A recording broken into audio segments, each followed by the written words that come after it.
وہ ایک گرم دن تھا۔ جو چند افراد نظر آ رہے تھے وہ بھی تھکے تھکے لگ رہے تھے۔ قصبے کی مرکزی سڑک سنسان تھی۔ قصبہ گزشتہ 11 گھنٹے سے گرمی سے جنگ کر رہا تھا اور نڈھال ہو چکا تھا، لیکن دھوپ میں اب بھی تمازت موجود تھی۔ سمندر کی جانب سے چلنے والی ہوا بھی لگتا تھا کسی بھٹی سے گزر کر آ رہی ہے۔ جون لوگن سڑک کے ایک کونے پر ایک شیڈ کے نیچے کھڑا اپنے بھائی کا انتظار کر رہا تھا۔ اس نے پہلے اپنی کلائی پر بندھی ہوئی گھڑی میں وقت دیکھا اور پھر سڑک پر نظر ڈالی۔ اس طرف ڈائمنڈ گیراج تھا جہاں اس کا بھائی کام کرتا تھا۔ شام کے 6 بجے تھے۔ وہ روز اسی وقت اسی جگہ بھائی کا انتظار کیا کرتا تھا۔ اس کا بھائی شاذ و نادر ہی لیٹ ہوتا تھا۔ 6:05 پر دونوں بھائی ملے۔ گھر پہنچنے کے لیے ابھی انہیں 1 گھنٹہ پیدل چلنا تھا۔ وہ ہاتھ میں ہاتھ ڈالے چل دیے۔ دونوں پسینے سے شرابور ہو رہے تھے۔ مضافاتی علاقے کے اس چھوٹے سے مکان میں وہ دونوں کھڑکی کے سامنے کھڑے تھے۔ سٹی ہاسپٹل کے ڈاکٹر ولسن اور محکمہ پولیس کا کیپٹن والٹر بڑی توند والا ادھیڑ عمر آدمی تھا۔ اس کے بے حد سرخ چہرے پر ہلکی نیلی آنکھیں تقریباً سفید لگتی تھی۔ دونوں لڑکوں کو دیکھا تو اس نے جھٹکے سے سر گھمایا۔ وہ دیکھو جڑواں لوگن، اس نے کہا۔ ڈاکٹر نے کھڑکی سے دونوں کو دیکھا۔ روز اسی وقت جاتے ہیں؟ تم بھی کبھی کبھی ان کے گھر جاتے ہو؟ کیپٹن کا لہجہ سوالیہ نہیں تھا۔ ہاں، ان کے باپ کے ساتھ شطرنج کھیلتا ہوں اور اس سے بحث کرتا ہوں۔ میری بات مانو ڈاکٹر، تو اب اس کے ہاں جانا چھوڑ دو۔ کچھ لوگ اس کے پیچھے پڑے ہیں۔ مجھے لگتا ہے 2 ایک دن میں کچھ ہونے والا ہے۔ دیکھو، لوگن بظاہر تو یہاں گیراج چلا رہا ہے، لیکن حقیقت یہ نہیں ہے۔ ورنہ بتاؤ، اس کا بیٹا اپنے باپ کے گیراج کو چھوڑ کر ڈائمنڈ گیراج میں کیوں کام کر رہا ہے؟ میں جانتا ہوں کہ وہ کمیونسٹ ہے۔ یہ ریاست ہے ہی متعصب، ڈاکٹر نے کہا۔ تمہارے محکمے کا رویہ مجھے کبھی اچھا نہیں لگا۔ تو تم کمیونسٹوں کی سائیڈ لے رہے ہو؟ کیپٹن نے حیرت سے کہا۔ بہرحال ڈاکٹر، میں تمہیں سمجھا رہا ہوں، تم اس میں ملوث ہونے کی کوشش نہ کرو۔ مجھے ان کمیونسٹوں سے ڈر نہیں لگتا، تمہیں بھی نہیں لگنا چاہیے۔ اگر تمہارے نظریات درست ہیں تو انہیں کامیابی ہو ہی نہیں سکتی۔ کیپٹن والٹر کے چہرے پر الجھن کا تاثر نظر آیا۔ میں سیاست نہیں سمجھتا، اس نے کہا۔ میں صرف اتنا کہہ رہا ہوں کہ لوگن کے گھر نہ جایا کرو۔ بات سنو، آج رات کا تو وہاں کوئی پروگرام تو نہیں ہے نا؟ وہ چند لمحے ہچکچایا، پھر بولا، خدا کے لیے ڈاکٹر تفصیل نہ پوچھنا۔ وہ میں نہیں بتا سکتا، بس میں تمہیں اشارہ دے رہا ہوں، آج رات وہاں کا رخ نہ کرنا۔ ڈاکٹر نے کندھے جھٹک دیے۔ اس نے سوچا شاید یہ لوگ آج پھر لوگن کے گھر کی تلاشی لیں گے۔ یہ کوئی نئی بات نہیں تھی۔ حالانکہ لوگن کے گھر سے آج تک کچھ برآمد نہیں ہوا تھا، نہ کمیونسٹ لٹریچر، نہ اسلحہ۔ بہرحال یہ اس کا درد سر تھا بھی نہیں۔ اس نے کھڑکی سے سڑک پر جاتے ہوئے بھائیوں کو دیکھا۔ انہیں دیکھ کر یہ سوچا بھی نہیں جا سکتا تھا کہ وہ جڑواں ہیں۔ ان کی ماں ان کو جنم دیتے ہوئے مر گئی تھی۔ اب وان بہت تیزی سے بڑا ہو رہا تھا اور خوب قد کاٹ نکال رہا تھا۔ جون اس کے برعکس تھا، اور وان کم عقل نہیں تھا بلکہ وہ ذہین تھا، لیکن وہ بہت کم سخن تھا۔ اسے دیکھ کر احساس ہوتا تھا کہ وہ کردار کا آدمی ہے۔ وہ اپنے بھائی کو پرستش کی حد تک چاہتا تھا۔ جاتے ہوئے وان نے اچانک سر اٹھایا۔ اس کی نظر کھڑکی میں کھڑے ڈاکٹر پر پڑی تو اس نے ہاتھ لہرایا۔ بڑے کے متعلق تو میں جانتا نہیں، کیپٹن والٹر نے کہا، لیکن یہ چھوٹا بھی اپنے باپ کی طرح ہے۔ میرا بس چلے تو میں پہلی فرصت میں اسے اندر کر دوں۔ دیکھ لینا، یہ چھوٹا بھی اپنے باپ جیسا ہی نکلے گا۔ تم جانبداری سے کام لے رہے ہو، بلکہ میں کہوں گا کہ تم احمق ہو۔ کیپٹن اٹھ کھڑا ہوا۔ بہرحال میری بات یاد رکھنا۔ یہ کھڑکی میں کیپٹن والٹر ہی تھا؟ وان نے جون سے پوچھا۔ ہاں، ڈاکٹر کو چھوڑنے آیا ہوگا۔ آج کسی نے خود کو پھانسی دے کر خودکشی کرنے کی کوشش کی تھی۔ کیپٹن اسی سلسلے میں ڈاکٹر کو ہیڈ کوارٹر لے گیا تھا۔ ویسے یہ دونوں بہت مختلف مزاج کے ہیں، جون نے جواب دیا۔ کیپٹن والٹر اچھا آدمی نہیں، وہ ہم لوگوں کو ناپسند بھی کرتا ہے۔ مجھے تو وہ کچھ زیادہ ہی ناپسند کرتا ہے۔ وان نے اس کے وائلن کیس کو غور سے دیکھا۔ اور سناؤ، آج کا دن کیسا رہا؟ جون مسکرا دیا۔ اس لمحے وہ بہت پرکشش لگنے لگا۔ بہت اچھا، اس نے جواب دیا، اور ایسا کم ہی ہوتا ہے۔ والز کو میرا لکھا ہوا گیت بہت پسند آیا۔ ویسے وان، اگر مجھے یہاں سے نکلنے کا موقع اور اچھا سا وائلن مل جائے تو میں اتنی محنت کروں کہ سب کچھ بھول جاؤں۔ پھر میں کچھ بن کر دکھاؤں، اپنی صلاحیتیں ثابت کروں۔ وان نے اسے بغور دیکھا، اس کی پیشانی شکن آلود ہو گئی۔ مجھے تو یہاں سے نکلنے کا کوئی امکان نظر نہیں آتا۔ دیکھو نا، ڈیڈی بھی کچھ نہیں کر رہے ہیں سوائے مشکلات پیدا کرنے کے۔ جون نے لقمہ دیا۔ انہیں سمجھاؤ نا کہ مشرق کی طرف نکل چلیں، یہاں وہ کسی بھی وقت مصیبت میں پھنس جائیں گے۔ لیکن وہ کہاں سنیں گے کسی کی؟ ٹھیک کہتے ہو، اور وہ کیوں سنیں کسی کی؟ اب تو پارٹی میں ان کی اہمیت بنی ہے، وہ یہاں بہت خوش ہیں، اور ان کے بغیر ہم جا نہیں سکتے، وان بولا۔ ان کا گھر در حقیقت ایک وسیع و عریض مرغزار کے درمیان بنا اناج گھر تھا، جسے ہر مکین نے حسب توفیق مکان بنانے کی کوشش کی تھی، لیکن وہ اب بھی گھر سے زیادہ اناج گھر لگتا تھا۔ گھر کے ساتھ ہی نیچی چھت والا ایک شیڈ تھا، جس کی پیشانی پر لوگن گیراج لکھا تھا۔ باہر چند گیسولین پمپ تھے۔ وان گھر کے قریب پہنچا تو سیٹی بجا رہا تھا۔ سیٹی کی آواز سن کر ان کا باپ باہر نکل آیا۔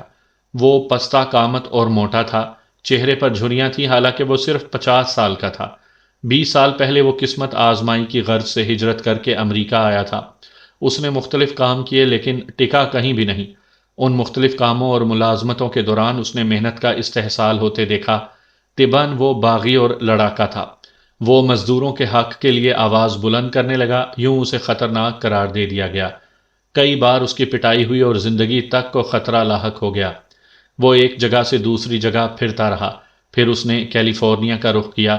اسے لیور مور میں گوشت ڈبوں میں پیک کرنے والی ایک فیکٹری میں کام مل گیا۔ یہاں وہ سبزی خور ہو گیا۔ یہیں وہ پہلی بار اولنگا سے ملا۔ وہ نسلاً روسی تھی اور ایک ریستوران کے مالک کی بیٹی تھی۔ ریستوران کے مالک وان کوف سے اس کی بحث چلتی تھی۔ وان کوف کو اس سے پہلی نظر میں نفرت ہو گئی تھی۔ بیٹی کا اس کی طرف جھکاؤ دیکھ کر وہ اس کے مستقبل سے خوف کھاتا تھا۔ اولگا نے لوگن سے شادی کی تو بڈھے وان کوف نے اس سے قطع تعلق کر لیا۔ ابتدا میں بہت اچھی گزری، 3 سال خواب کی طرح گزر گئے۔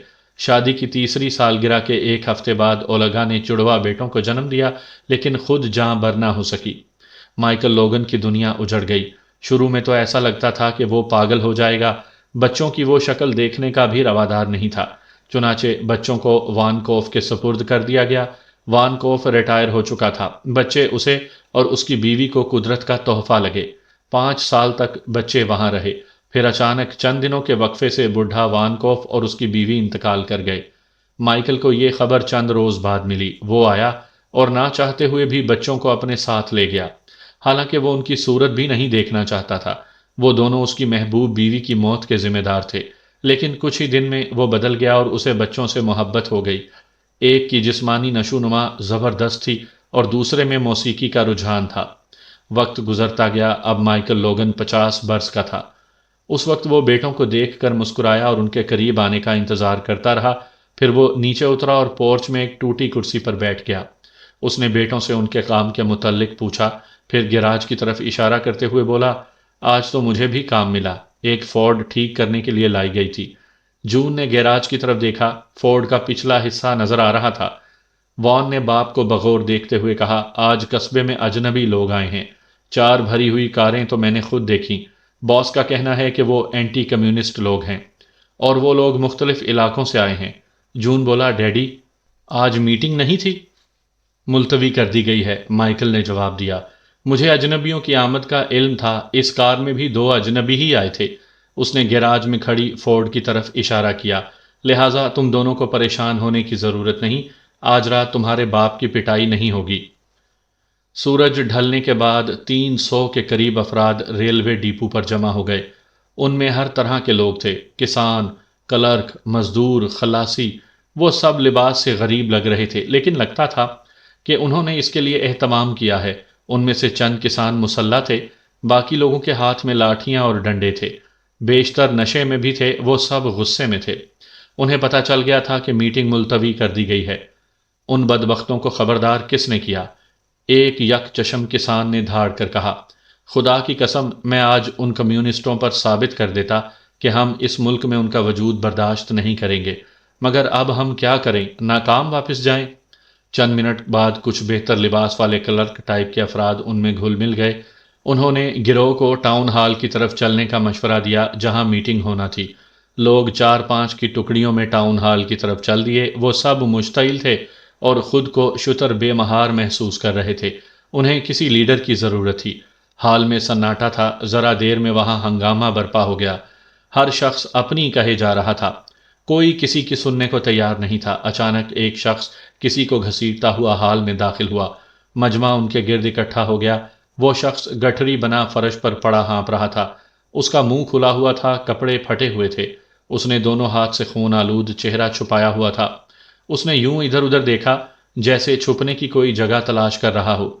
مجمع میں کچھ لوگ اسے پہچان گئے، اسے گھسیٹ کر لانے والا چیخ رہا تھا، یہ بھی کمیونسٹ ہے، میں نے اسے رنگے ہاتھوں پکڑا ہے۔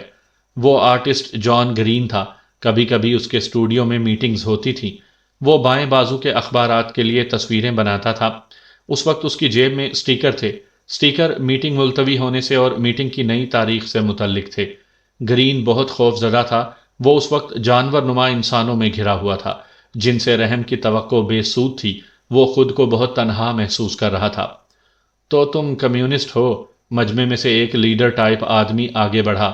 نہیں، خدا کی قسم میں نے کچھ بھی نہیں کیا، میں بے قصور ہوں، گرین نے گھگھیا کر کہا۔ خدا کے لیے مجھے چھوڑ دو۔ تو تم بے قصور ہو، تم نے کمیونسٹ پارٹی کے الیکشن میں حصہ لینے کی اجازت سے متعلق قرارداد پر دستخط نہیں کیے تھے؟ کیے تھے، لیکن یہ میرا بنیادی حق ہے۔ ابھی تمہیں بہت سے حقوق ملیں گے، کسی نے کہا۔ لگاؤ مرمت اس کی، کچھ لوگ چلائے، یا پھر اس کی زبان کھلواؤ، اس سے اگلواؤ۔ گرین آرٹسٹ تھا، یہ سب کچھ نہیں جھیل سکتا تھا۔ میں صرف دو آدمیوں کو جانتا ہوں، اس نے کہا، ایک گیئر ہارورڈ ہے اور دوسرا مائک لوگن۔ یہ سنتے ہی کچھ لوگ گیئر ہارورڈ کو پکڑ لانے کے لیے نکل کھڑے ہوئے۔ اب گرین کا ضمیر اسے ملامت کر رہا تھا۔ وہ سوچ رہا تھا کہ یہاں اس کی جگہ مائک لوگن ہوتا تو کبھی زبان نہ کھولتا، وہ تھا ہی ایسا آدمی۔ دروازے کی طرف ہلچل مچی، کسی نے گرین کو بغلوں میں ہاتھ دے کر کھڑا کر دیا۔ لو، تمہارا ایک ساتھی تو آ گیا۔ گرین نے نظریں اٹھا کر دیکھا، وہ لوگ گیئر ہارورڈ کو لے آئے تھے۔ گیئر ہارورڈ کے ہونٹوں پر ہلکی سی مسکراہٹ تھی، اس کے کپڑے تار تار ہو رہے تھے۔ اس نے ملامت آمیز نظروں سے گرین کو دیکھا لیکن کچھ کہا نہیں۔ کسی نے گرین کو دروازے کی طرف دھکیلا۔ چلو ہمارے ساتھ، اب ہم لوگن کو لائیں گے۔ ان کی تعداد 20 کے لگ بھگ تھی۔ وہ 4 گاڑیوں میں سوار ہوئے، گرین کو تیسری کار میں بٹھایا گیا۔ گرین اور زیادہ خوف زدہ ہو گیا تھا۔ پہلی کار لوگن گیراج سے کوئی 100 گز پیچھے رکی، لیڈر اترا اور اس نے ہدایات دیں۔ 2 گاڑیاں موڑ لی گئیں، ان کے انجن بند نہیں کیے گئے تھے۔ ایک کار مکان کے سامنے پارک کی گئی، اس میں صرف ڈرائیور بیٹھا تھا۔ دوسری کار مکان کے عقبی حصے کی طرف گئی۔ رائفلوں سے مسلح افراد نے مکان کا محاصرہ کر لیا۔ ایک رائفل کی نال گرین کی پشت سے لگا دی گئی۔ لیڈر نے اس کے کان میں سرگوشی کی، خوب سمجھ لو گرین، تمہیں ہمارے کہنے پر عمل کرنا ہے۔ تم اس شخص کے ساتھ دروازے پر جاؤ، یہ دستک دے گا، ہمیں لوگن کو کسی طرح باہر نکالنا ہے۔ ترکیب میں نے اپنے ساتھی کو سمجھا دی ہے۔ گرین نے ہونٹوں پر زبان پھیرتے ہوئے اثبات میں سر ہلا دیا۔ سامعین کرام، آپ سن رہے ہیں علیم الحق حقی کی لکھی ہوئی ایک اردو کہانی جس کا نام ہے سائبان۔ یہ اس سلسلے کی پہلی قسط ہے۔ مجھے امید ہے آپ کو میری یہ کاوش پسند آئے گی۔ آپ نے اگر ابھی تک میرا چینل کہانی گھر سبسکرائب نہیں کیا تو ابھی میرے چینل کو سبسکرائب کر کے بیل نوٹیفیکیشن آن کر لیجئے تاکہ آنے والی ہر نئی کہانی کی اطلاع بر وقت آپ تک پہنچ سکے۔ تینوں لوگن نشست گاہ میں تھے۔ وان کرسی پر بیٹھا سگریٹ پی رہا تھا، کھلی کھڑکی کے ساتھ جان کھڑا وائلن بجا رہا تھا۔ مائیکل لوگن اپنے تنو مند بیٹے کو فخریہ نظروں سے دیکھے جا رہا تھا۔ اس کے ہاتھ میں پائپ تھا اور وہ ہلکے ہلکے کش لے رہا تھا۔ وان، تم ایتھلیٹک کلب کب سے نہیں گئے؟ اس نے اچانک پوچھا۔ 10 دن ہو گئے، وان نے بیزاری سے جواب دیا۔ وہاں مجھے پسند بھی نہیں کیا جاتا، میں نے پچھلی بار 3 راؤنڈ میں وہاں کے ہیرو ریلے کی خاصی مرمت کر دی تھی۔ جان ہنسنے لگا۔ وہ پولیس والا ریلے؟ ہاں، لیکن اس میں مذاق والی تو کوئی بات نہیں۔ آج میں کارنر پر تمہارا انتظار کر رہا تھا تو وہ مجھے خونی نظروں سے دیکھ رہا تھا۔ مائیکل لوگن نے جھٹکے سے سر اٹھایا، اس کی آنکھیں سکڑ گئی تھیں۔ ہش، اس نے سرگوشی میں کہا، یہ آواز کیسی ہے؟ ایک لمحے کے لیے سامنے لائٹس چمکی۔ جان نے کھڑکی سے باہر جھانکا، سڑک پہ پیچھے 2 کاریں کھڑی ہیں، دونوں سٹارٹ ہیں، اس نے بتایا۔ وان لوگن چیتے کی رفتار سے عقبی دروازے کی طرف لپکا۔ ڈیڈی، ایک گاڑی پچھلے دروازے پر بھی ہے۔ خدا کی پناہ، یہ دشمن ہوں گے، میں نے سوچا بھی نہیں تھا کہ یہاں تک آ جائیں گے، مائیکل نے کہا۔ اس نے الماری کھول کر 2 رائفلیں نکالیں، ایک لمحے کی ہچکچاہٹ کے بعد اس نے ایک رائفل وان کی طرف بڑھا دی، پھر وہ جان کی طرف متوجہ ہوا۔ کھڑکی سے ہٹ جاؤ بیٹے۔ وہ تینوں نیم تاریکی میں آوازوں پر کان لگائے بیٹھے رہے۔ ذرا دیر بعد دروازے پر دستک ہوئی۔ کون ہے؟ وان نے پوچھا۔ جواب میں اجنبی آواز سنائی دی۔ دروازہ کھولو، میں گرین نامی ایک شخص کو ٹیکسی میں لایا ہوں، اس کے پاس کرایہ نہیں ہے۔ مائیکل لوگن نے احتیاط سے دروازہ کھول کر جھانکا۔ پورچ پر ایک شخص ڈرائیور کی ٹوپی پہنے کھڑا تھا، اس کے پیچھے گرین تھا۔ $2.25۔ ڈرائیور نے ہاتھ بڑھایا، اسی وقت گرین تیزی سے حرکت میں آیا۔ اس نے چیختے ہوئے ڈرائیور کی کمر پر زوردار ٹکر رسید کی اور تیزی سے مائیکل کو اپنے ساتھ لیتے ہوئے اندر داخل ہو گیا۔ دروازہ بند کر دو لوگن، اس نے ہانپتے ہوئے کہا۔ باہر اینٹی لوگ ہیں۔ لوگن نے دروازہ بند کر دیا۔ کتنے ہیں؟ اس نے پوچھا۔ 18-20 ہوں گے۔ انہوں نے گھیرا ڈال لیا ہے۔ انہوں نے مجھے مار مار کر تمہارے متعلق معلوم کیا۔ پورچ پر قدموں کی آہٹ سنائی دی۔ وان رائفل لیے کھڑکی کی طرف بڑھ گیا۔ بس اور آگے نہ آنا، اس نے چیخ کر کہا۔ کیا چاہتے ہو تم لوگ؟ بہتر ہے دروازہ کھول دو ورنہ بھون دیے جاؤ گے۔ کوئی حماقت نہ کرنا، ہماری تعداد کم نہیں ہے۔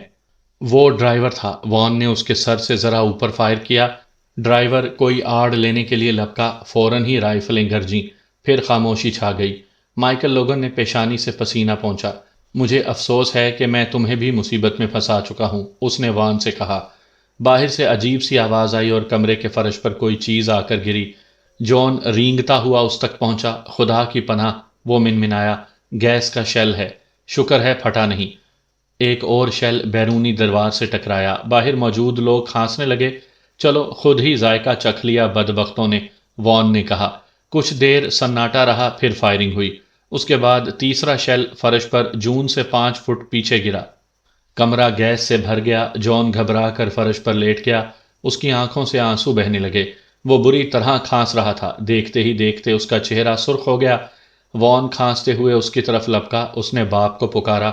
ڈیڈی، ہمیں باہر نکلنا ہوگا، یہاں تو ہم بے بس چوہوں کی طرح مارے جائیں گے۔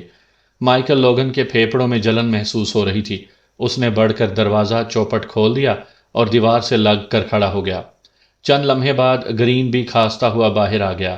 ہم باہر آ گئے ہیں، مائیکل نے چیخ کر کہا۔ تم لوگ جیت گئے۔ ایک آدمی رائفل اس کی طرف تانے لپکا آیا۔ ہاتھ کندھوں سے اوپر اٹھا لو اور میرے ساتھ چلو۔ ٹھیک ہے، مائیکل لوگن نے بھرائی ہوئی آواز میں کہا، لیکن میرے بیٹوں کا اس معاملے سے کوئی تعلق نہیں، انہیں ہاتھ نہ لگانا۔ جہنم میں جائیں تمہارے بیٹے، ہم تو تمہارے لیے آئے ہیں، اس شخص نے ہذیانی کہا لگاتے ہوئے کہا۔ ایک طرف سے 6-7 آدمی آئے اور انہوں نے لوگن اور گرین کو کاروں کی طرف گھسیٹنا شروع کر دیا۔ وہ انہیں مار بھی رہے تھے۔ اپنے بھائی پر جھکے ہوئے وان نے دیکھا، اس کے باپ کا منہ بار بار کھل رہا تھا، پانی سے باہر نکالی گئی کسی مچھلی کی طرح۔ جون کوہنیوں کے بل اٹھ بیٹھا تھا، وہ بھی یہ منظر دیکھ رہا تھا۔ وان اٹھا، وہ مٹھیاں بھینچے ہوئے دھاڑا۔ لڑکے، تم بیچ میں پڑنے کی حماقت نہ کرنا، لیڈر نے چیخ کر کہا۔ وان باہر نکلا اور اس پر جھپٹا۔ اس کے گھونسے نے لیڈر کو الٹ دیا، لیکن دوسرے لوگوں نے تیزی سے اس پر قابو پا لیا۔ جون ان تینوں کو گھسیٹتے جاتے دیکھتا رہا۔ وہ خوف سے تھر تھر کانپ رہا تھا۔ ٹاؤن ہال میں جشن کا سا سما تھا۔ مائیکل لوگن نے ادھر ادھر دیکھا اور حیران رہ گیا۔ گیئر ہارورڈ، اسے کیسے پکڑا گیا؟ پھر اس نے گرین کو دیکھا اور اس کی سمجھ میں سب کچھ آ گیا۔ وہاں ہیلڈ برگ کا مکینک ریان بھی تھا اور کوئی ٹائی کا مزدور لیوس بھی۔ لیڈر نے چیخ کر کہا، جھنڈا لاؤ۔ جھنڈا لایا گیا۔ اب تم سب کمینے اسے چومو گے؟ وہ غرایا اور لیوس کی طرف متوجہ ہوا۔ جھنڈے کو چومو۔ لیوس گیئر ہارورڈ کی طرف دیکھنے لگا۔ مجمع میں سے ایک شخص بڑھا اور اس نے پوری قوت سے لیوس کے پیٹ میں لات ماری۔ لیوس چیختا ہوا الٹ گیا۔ لیڈر ریان کی طرف بڑھا، تمہارا کیا خیال ہے؟ لیوس کی طرح ریان نے بھی سوالیہ نظروں سے گیئر ہارورڈ کو دیکھا، پھر اس نے بے بسی سے کندھے جھٹکے، آنکھیں بند کی اور جھک کر جھنڈے کو چوم لیا۔ یک چشم کسان نے کہا لگاتے ہوئے اس کی ٹھوڑی پر گھٹنا مارا۔ لوگ ہنسنے لگے۔ لیڈر گیئر ہارورڈ کے سامنے جا کھڑا ہوا۔ تم بڑی توپ شے ہو نا، اب تم جھنڈا چومو، اور لوگن تم بھی۔ لوگن اور گیئر ہارورڈ ساکت و صامت کھڑے رہے۔ لیڈر نے چھڑی گھمائی۔ لوگن کا چہرہ خون میں نہا گیا، مگر وہ اپنی جگہ کھڑے رہے۔ مجمع آگے بڑھایا۔ اگلے ہی لمحے وہ گھونسوں اور لاتوں کی بارش کی زد میں تھے۔ وان دیوار سے چپکا کھڑا تھا، دوسروں کی طرح اس کے دونوں ہاتھ بھی پشت کے پیچھے کر کے باندھ دیے گئے تھے۔ اس نے باپ کو لہو لہان چہرہ لیے گرتے دیکھا، پھر گیئر ہارورڈ بھی گر گیا۔ لیڈر نے مجمع کو پیچھے ہٹایا، پھر وہ وان کی طرف متوجہ ہوا۔ تمہارا کیا خیال ہے لڑکے؟ وہ دھاڑا۔ جھنڈا چومو گے یا نہیں؟ کیوں چوموں؟ کیوں تم امریکن نہیں ہو؟ بالکل ہوں، لیکن یہ ثابت کرنے کے لیے لوگوں کو ایذائیں نہیں دیتا، اور تم مجھے چھوڑ دو یا پھر میرے ہاتھ کھول دو۔ یہ سنتے ہی لیڈر اس پر پل پڑا۔ اس کی کراہیں سن کر مائیکل لوگن لڑکھڑاتا ہوا اٹھا۔ وہ بولا تو اس کی آواز میں گھن گرج تھی۔ چھوڑ دو اسے، میں نے کہا تھا نا کہ میرے بیٹے اس میں ملوث نہیں۔ ٹھیک ہے، میں تمہارے جھنڈے کو چوموں گا اور یہ بھی چومے گا۔ یہی چاہتے ہو نا تم؟ حالانکہ ہم بھی تمہاری طرح امریکن ہیں۔ تم ہمیں باندھ کر یہاں لائے اور ہمیں مار پیٹ کر یہ ثابت کر رہے ہو کہ ہم امریکن نہیں۔ تم نے مجھے مارا اس لیے کہ تمہارا خیال ہے کہ میں کمیونسٹ ہوں، اور تم کمیونسٹوں کو صرف تخریب کار سمجھتے ہو۔ تم کیا جانو، میں اس پورے ملک میں گھوما پھرا ہوں۔ میں نے ہر ریاست میں ہر طرح کے لوگوں کے ساتھ کام کیا ہے۔ میرے پاس آنکھیں بھی ہیں اور دماغ بھی۔ یہ دنیا، یہ تمہیں کیسی لگتی ہے، جہاں لاکھوں میں صرف چند افراد ایسے ہیں جو اپنی ہر خواہش پوری کر سکتے ہیں؟ اور تمہارے روس میں کتنے ہیں؟ مجمع میں سے کسی نے پوچھا۔ سب ہنسنے لگے۔ میں روس کو نہیں بدلنا چاہتا، میرا روس سے کوئی تعلق نہیں، میں تو اپنے امریکہ کو بدلنا چاہتا ہوں، لوگن نے چیخ کر کہا۔ یہ میرا وطن ہے، میں یہاں کے غیر منصفانہ قوانین کے خلاف لڑ رہا ہوں۔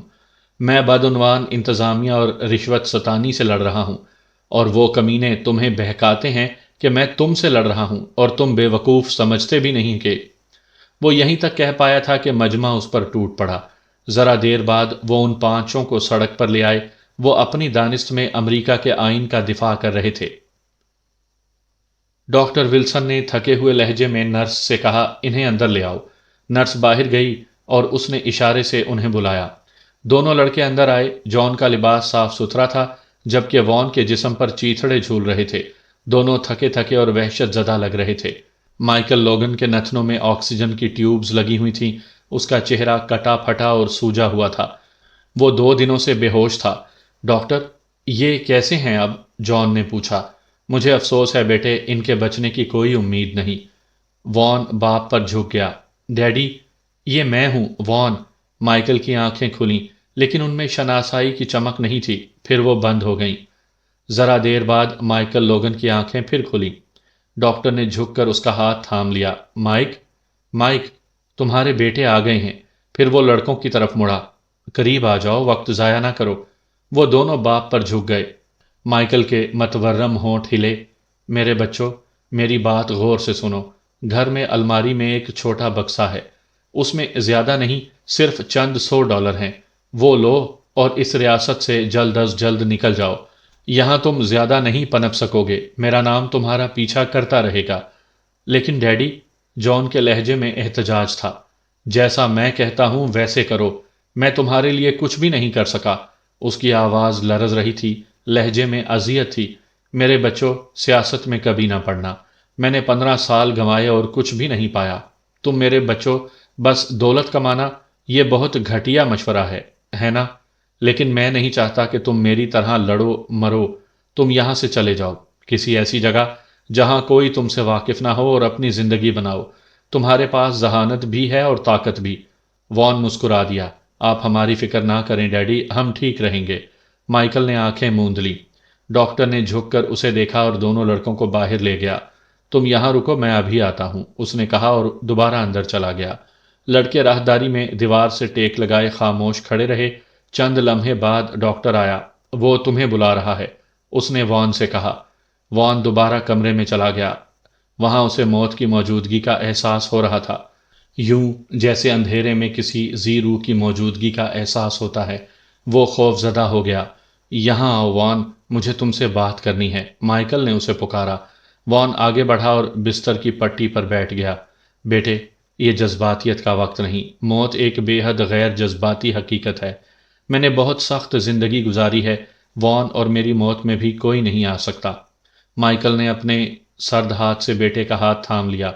وان، میں نے تمہیں جان کے لیے بلایا ہے بیٹے، تمہیں اس کا خیال رکھنا ہوگا۔ اکثر تمہیں خیال آئے گا کہ یہ ایک دشوار کام ہے۔ وہ ہمیشہ سے تم سے مختلف رہا ہے، شاید اس لیے کہ وہ اپنی ماں پر گیا ہے، لیکن نہیں، وہ اور طرح سے بھی مختلف ہے۔ میں اسے سمجھ نہیں سکا، اسی لیے کہہ رہا ہوں کہ تمہیں اس کا خیال رکھنا ہوگا کہ وہ کسی دشواری میں نہ پڑے۔ تم طاقتور ہو، وان محنتی بھی ہو، کچھ بھی کر سکتے ہو۔ جان کو تو بس اپنا وجود ثابت کرنے کے لیے ایک موقع چاہیے۔ بعض موقعوں پر وہ تمہارے لیے مشکل ثابت ہوگا، لیکن تم پرواہ نہ کرنا، اس سے تمہیں بھی فائدہ ہوگا۔ تم مشکلات سے نہیں ڈرتے، ڈٹ جاتے ہو۔ تم دونوں ساتھ رہے تو کبھی نہ کچھ بن جاؤ گے، مجھے یقین ہے اس کا۔ ابتدا میں تم بہت سختیاں دیکھو گے، میں نے تمہیں زندگی شروع کرنے کے لیے کچھ بھی نہیں دیا۔ تم ابتدا میں سوچو گے کہ زندگی کتنی دشوار ہے، اسی لیے میں کہہ رہا ہوں کہ یہاں سے پہلی فرصت میں نکل جاؤ۔ یہاں تم صرف میرے بیٹے کہلاؤ گے اور یہ تمہارے لیے ضرر رساں ہوگا۔ بہتر یہی ہے کہ تم یہاں ایک لمحہ نہ رکو، فوراً چلے جاؤ۔ میرے مرنے کا، میری تدفین کا بھی انتظار نہ کرو۔ وان نے باپ کا ہاتھ تھام لیا۔ ایسی باتیں نہ کریں ڈیڈی، آپ ٹھیک ہو جائیں گے۔